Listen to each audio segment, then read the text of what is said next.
तो कहानी शुरू होती है टोक्यो से। हर सुबह की तरह एक आम सी सुबह आज भी हुई। अफरा तफरी, काम में जाने की जल्दी। बहुत से लोग तैयार होकर ट्रेन में बैठे अपने काम पे जाने के लिए। ट्रेन में हर इंसान अपने ही काम में मगन बैठा था। एक आदमी पानी पीने के लिए बोतल खोलता है, लेकिन हाथ से उसके ढक्कन स्लिप हो जाता है। चलते चलते अचानक ही वो ढक्कन गायब हो गया। ढक्कन का गायब होना था कि अचानक एक और अजीब काम हुआ। सभी लोगों के फोन काम करना बंद कर गए और उन पर अर्थक्वेक्स के अलर्ट्स आने लगे। सभी लोग घबरा गए थे। ट्रेन अपनी पूरी स्पीड से चल रही थी। चलते चलते वो जैसे ही एक टनल के अंदर पहुंची, एक बहुत बड़ा झटका ट्रेन में बैठे हुए लोगों ने महसूस किया और हमें दिखाया गया कि ट्रेन एक वर्म होल में चली गई है और ट्रेन में बैठे सभी लोग बेहोश हो चुके हैं। उन्हें होश आया तो उन्होंने अपने आप को जंगल में पाया। इधर उधर देखने पे पता चला कि पूरी ट्रेन नहीं, ये तो सिर्फ ट्रेन का एक ही कंपार्टमेंट था जो इस अजीब जंगल में पहुंच चुका है। ये जगह भी उन्हें जानी पहचानी लग रही थी। ये टोक्यो भी था जो अब बदल कर बस एक जंगल बन के रह गया है।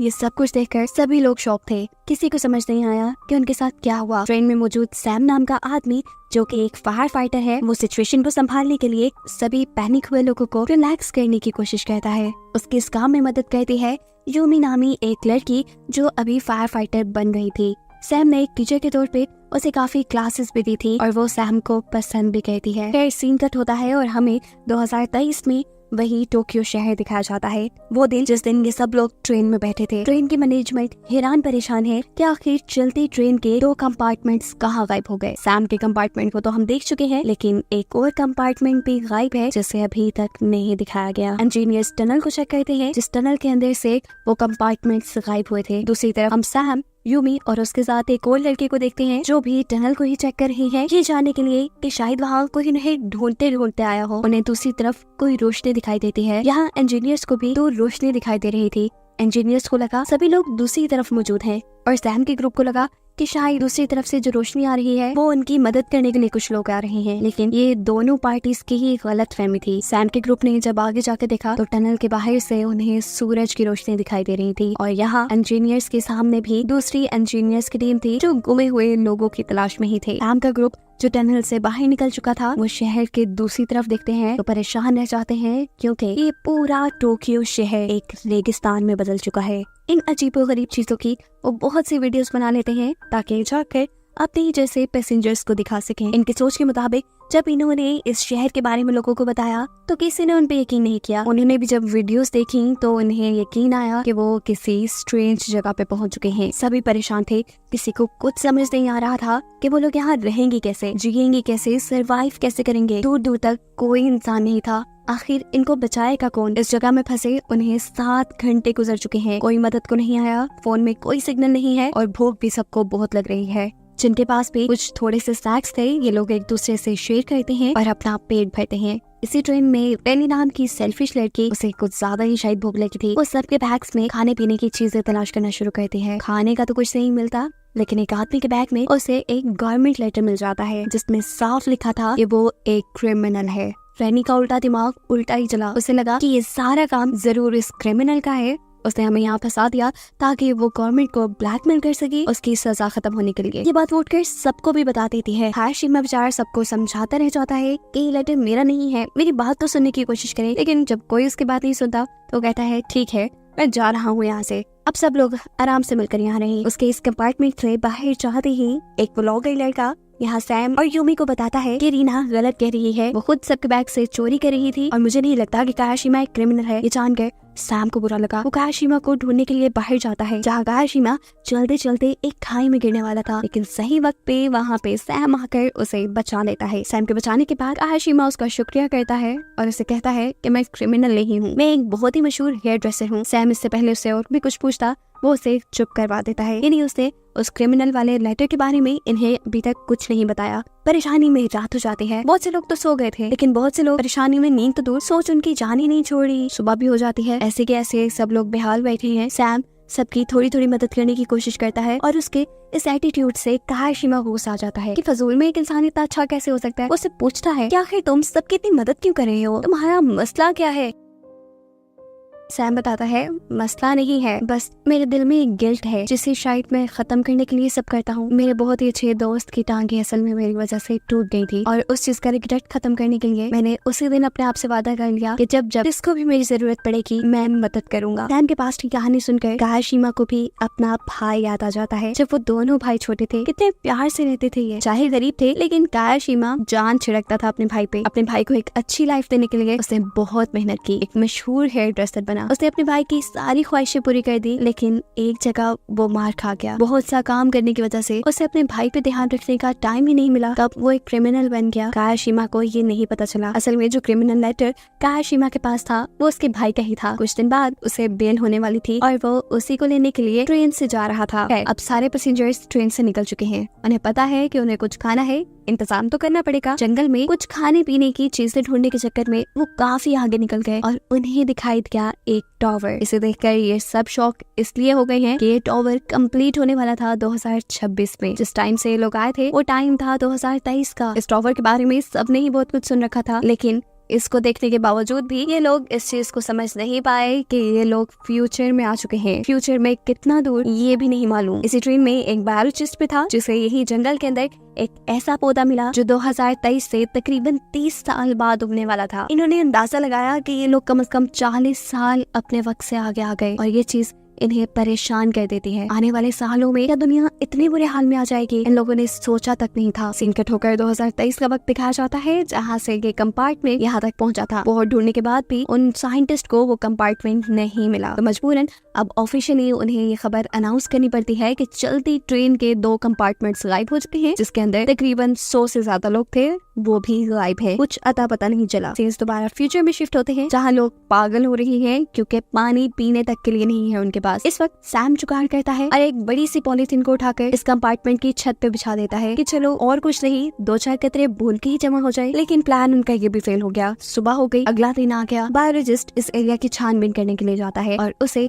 एक ऐसा फ्लावर मिलता है जो बहुत ज्यादा पानी के आसपास उगता था। इसे देखकर उसे क्लू मिला, जरूर आसपास कोई चश्मा या नदी है। ये सुन सैम डिसाइड करता है कि अगर तो यहाँ कोई चश्मा या नदी है तो वो उसे ढूंढ कर रहेगा ताकि उसके सभी साथी प्यास बुझा सके। उसके साथ जाते हैं ये बायोलॉजिस्ट कायाशीमा और यूमी भी। चलते चलते ये लोग पहुंचे एक बहुत ही बड़े पहाड़ के पास। पहाड़ है तो चश्मा भी होने के चांसेस है, लेकिन इतने ऊंचे और इतने सीधे पहाड़ पे चढ़ेगा कौन और किस तरह? इस काम के लिए ये सब मिलकर एक रस्सी बनाते हैं और सैम जो कि एक फायर फाइटर है और रस्सी से दीवारों पर चढ़ने का उसे काफी एक्सपीरियंस है, वो यहाँ इस पहाड़ के ऊपर चढ़ता है और फाइनली इन्हें पानी भी मिल गया है। खुशी से ये लोग झूमने लगे। सैम इस पहाड़ के ऊपर से दूर दूर तक देखने लगता है। जहाँ टोक्यो की बड़ी बड़ी मशहूर बिल्डिंग्स थी वो जगह बस एक समुंदर बन गई थी। उसने बात आकर अपने साथियों को बताई। सभी लोग और भी ज्यादा परेशान हो गए ये जानकर कि आखिर फ्यूचर में ऐसा क्या होने वाला था कि जिससे ये दुनिया इतनी बर्बाद हो जाएगी। एक और दिन खत्म हो जाता है, रात हो जाती है और टनाका नाम का एक आदमी कंपार्टमेंट से बाहर निकलता है। वो अपना काम कर ही रहा था कि यहाँ पे कोई इंसान उसके ऊपर हमला कर देता है। खैर उसके हमले से तो उसने अपने आप को बचा लिया, लेकिन जबकि बाहर वो जाकर अपने कंपार्टमेंट के साथियों को बताता है तो कोई इस पे यकीन ही नहीं कर रहा था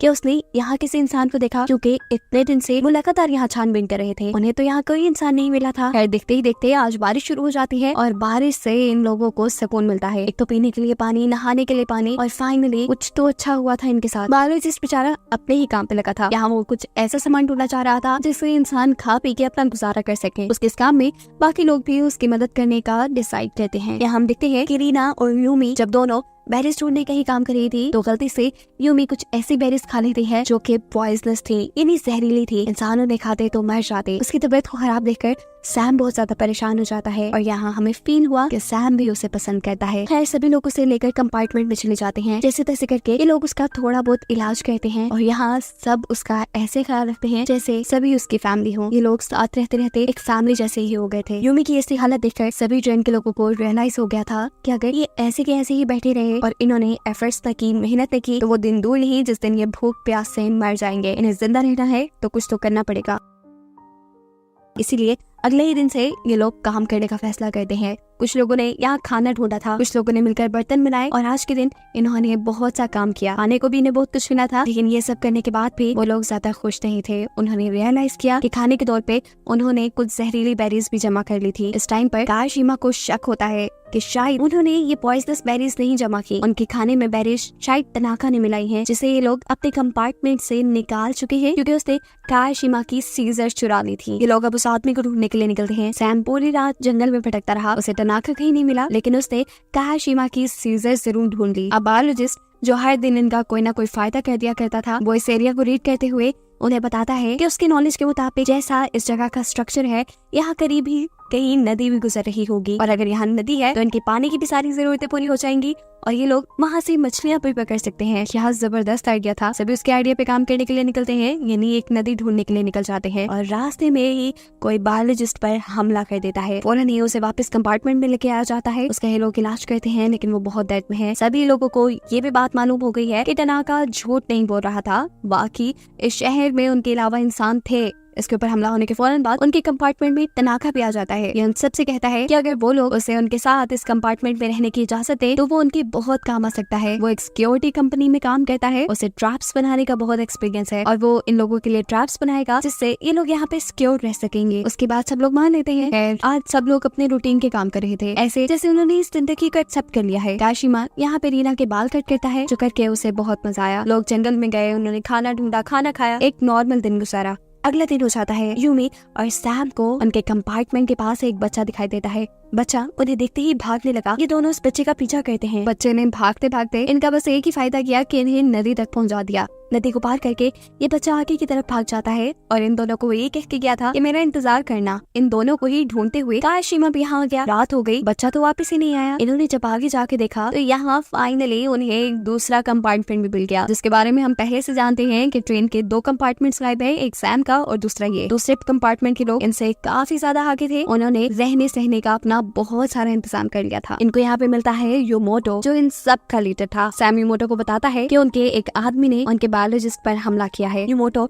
इस चीज के लिए उससे माफी मांगता है। बहस का वक्त नहीं था। ये लोग यहाँ पर एक दूसरे से इम्पोर्टेंट इन्फॉर्मेशन शेयर करते हैं, जैसा कि सैम और को यहाँ पे एक नदी मिली थी, खाने पीने के लिए कुछ चीजें मिली थी। ये सारी बातें सैम उनको बता देता है और योमोटो यहाँ उन्हें बताता है कि जब वो लोग यहाँ आए तो इन्हें एक शिप मिली थी। यहाँ उस शिप के अंदर एक डायनी थी और एक रेडियो। रेडियोस की फ्रीक्वेंसी मैच करते करते उन्हें एक दिन कनाडा से कुछ सिग्नल्स मिले, जिससे इन्हें पता चला कि ये लोग 60 साल आगे आ गए हैं, यानी फ्यूचर में। और साथ उसे ये बात भी मालूम हुई थी कि दुनिया तो 2026 में ही तबाह हो गई, क्योंकि 2023 और 24 में बहुत से लोगों ने अपनी अपनी सैटेलाइट्स को स्पेस पे भेज दिया था ताकि वो स्पेस के बारे में बहुत सी मालूमात हासिल कर सके। और यही चीज इस दुनिया को तबाह कर गई। उन सैटेलाइट में से एक सैटेलाइट एक एस्ट्रॉइड से टकराई और वो एस्ट्रॉइड उस सैटेलाइट की वजह से फिर जमीन से टकरा गया और ऐसे ये जमीन तबाह हो गई और उसी तबाही में सारे इंसान भी मारे गए। सैम उससे पूछता है कि तुम्हारा वो रेडियो कहाँ है? जवाब में योमोटो कहता है रेडियो तो मेरे पास ही है, लेकिन उस दिन के बाद उसके ऊपर कोई सिग्नल नहीं मिले। ये सारी इन्फॉर्मेशन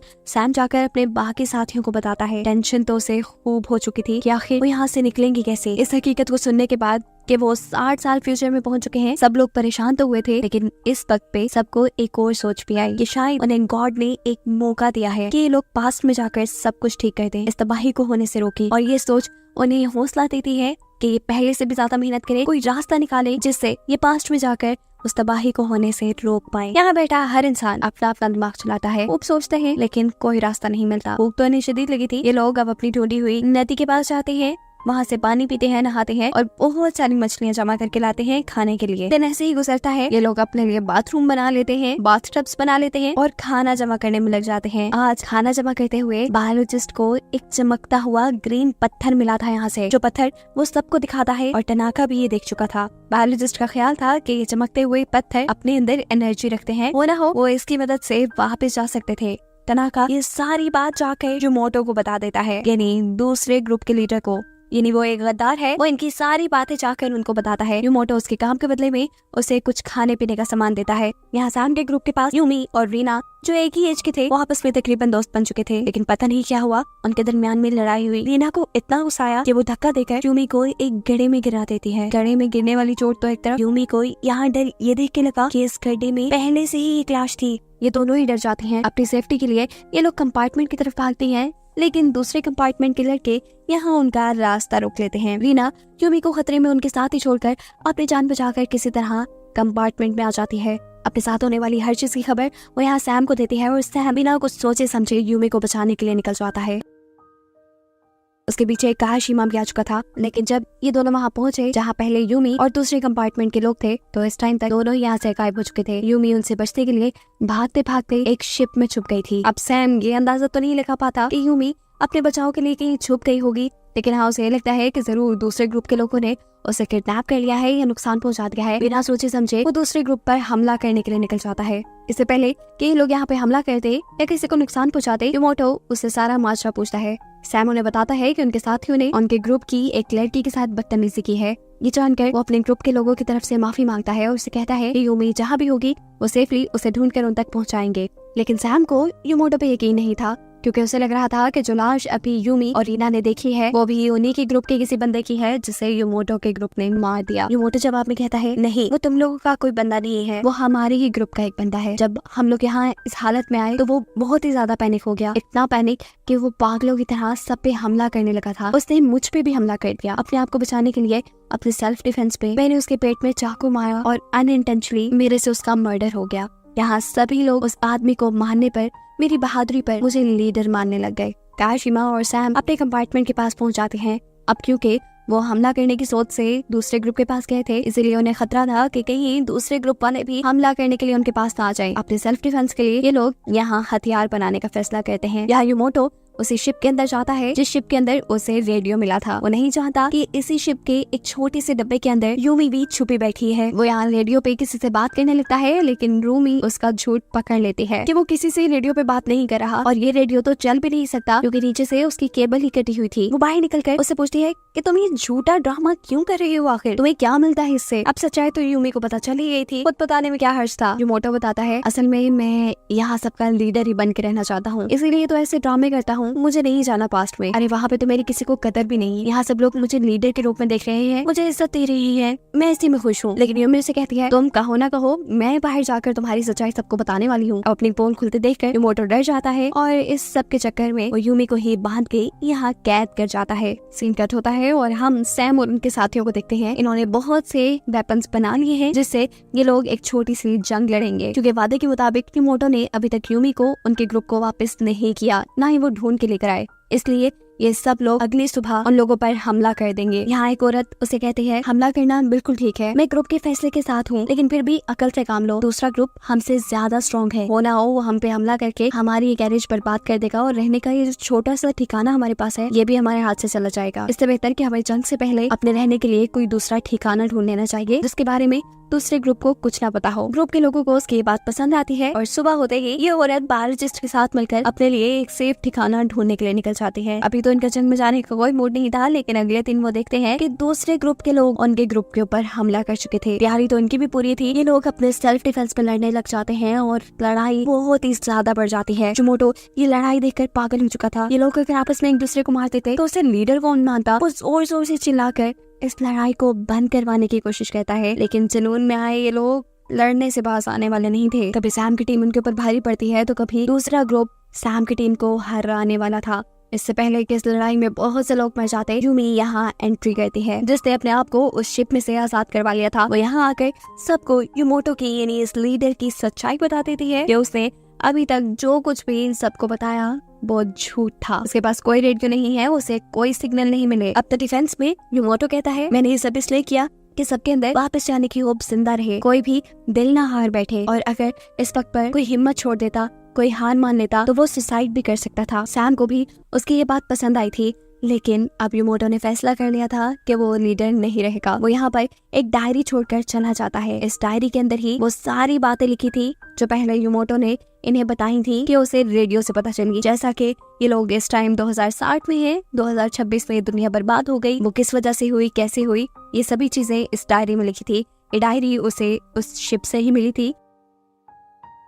बायोलॉजिस्ट और वो औरत जो अपने रहने के लिए एक दूसरा ठिकाना ढूंढने के लिए गए थे, उन्हें यहाँ एक ऐसा टॉवल मिलता है जिसके अंदर बहुत से ग्रीन चमकते हुए पत्थर हैं। जबकि ये सीन कट होता है और हमें 2023 का टाइम दिखाया जाता है। एक साइंटिस्ट जो ट्रेन के डब्बों के गायब होने की मिस्ट्री ढूंढ रहा है, वो इस टाइम भी टनल को स्टडी कर रहा था। टनल की फुटेज को गौर से देखने पे उसे पता चला कि जिस टाइम ट्रेन के अंदर से वो डब्बे गायब हुए, उस टाइम टनल के अंदर एक वर्म होल बन चुका था, जो कि सुपरनोवा नामी एक्सप्लोजन की वजह से हुआ था। इस फिनोमिना के मुताबिक ऐसे बड़े बड़े एक्सप्लोजन तब होते हैं जब एक प्लैनेट बहुत ज्यादा बूढ़ा हो जाए, तब उसके कोर में से कुछ ऐसी पावर्स निकलती हैं जिससे बहुत बड़े एक्सप्लोजन होते हैं। और इसी एक्सप्लोजन की वजह से वहाँ एक वर्म होल बना, जिससे 2023 और 2060 की टाइमलाइन जोड़ दी। यानी वो साइंटिस्ट तो ये मिस्ट्री सॉल्व कर चुका था, पर सैम और का ये मिस्ट्री सॉल्व करना अभी बाकी था। ये लोग भी ज्यादा वक्त नहीं लगाते, वो डायरी जो इनके हाथ लगी थी उसको स्टडी करने पे इन्हें भी सुपरनोवा एक्सप्लोजन के बारे में पता चल जाता है। यहाँ पे बैठा हुआ एक साइंस टीचर सभी लोगों को सुपरनोवा एक्सप्लोजन के बारे में बताता है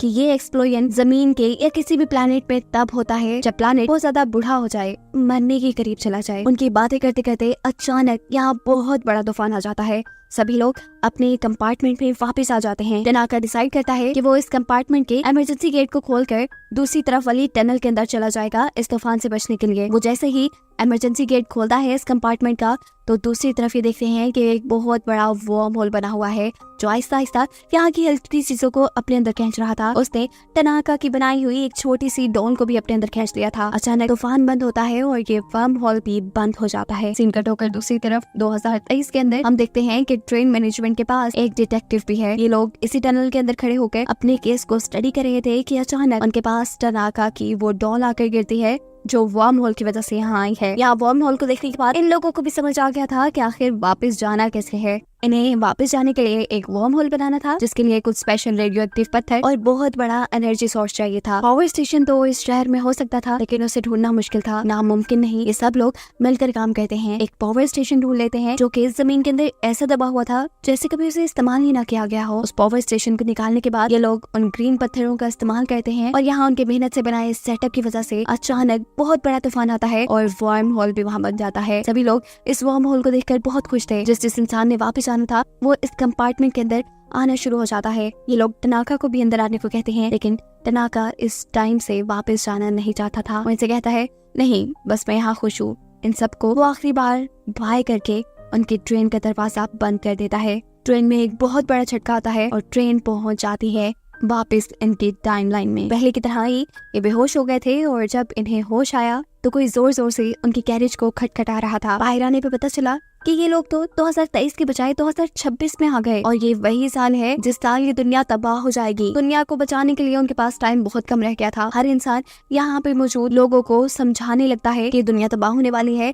इसे तबाह होने से बचाना चाहिए। ये लोग अपना फ्यूचर से लाया हुआ सामान भी नहीं दिखाते हैं, वो वीडियोस और वो पिक्चर्स भी अपनी बातों पे यकीन दिलाने के लिए नहीं दिखाते हैं जो उन्होंने वहाँ बनाई थी। लेकिन कोई भी उनकी बातों पे इसलिए यकीन नहीं कर रहा क्योंकि उन्हें लग रहा है कि एक बहुत बड़े हादसे की वजह से इन लोगों की दिमागी हालत खराब हो चुकी है। ये न्यूज भी वायरल हो चुकी थी कि 2026 के अंदर जो कंपार्टमेंट ट्रेन के गायब हुए थे वो एकदम से 2026 में आ गए। इस बात को कंफर्म करने के लिए कि यही लोग हैं जो 2023 में गायब हुए थे, उनका मेडिकल एग्जामिनेशन किया जाता है। जहाँ कोई भी उनकी बातों का यकीन नहीं कर रहा था, वहीं पर डे वो साइंटिस्ट जिसे नोवा एक्सप्लोजन के बारे में पता चलाया था वो इनसे मिलने के लिए जाता है। दूसरी तरफ इसी ट्रेन में बैठी हुई वो लेडी जो एक बहुत बड़ी पोस्ट पे थी, वो अपनी पोस्ट और पैसे का इस्तेमाल करते हुए डिफेंस मिनिस्टर से मिलती है और उन्हें अपने साथ होने वाली हर चीज के बारे में बताती है, अपनी हर उस इंफॉर्मेशन के बारे में बताती है जो उन्हें 2060 में रहकर मिली। डिफेंस मिनिस्टर ने उसकी बात बहुत गौर से सुनी थी। डिफेंस मिनिस्टर बताती है कि सच में एक एस्ट्रॉइड उनकी दुनिया से टकराने वाला है और उससे दुनिया को बचाने के लिए ये लोग एक ऐसा मिसाइल बना रहे हैं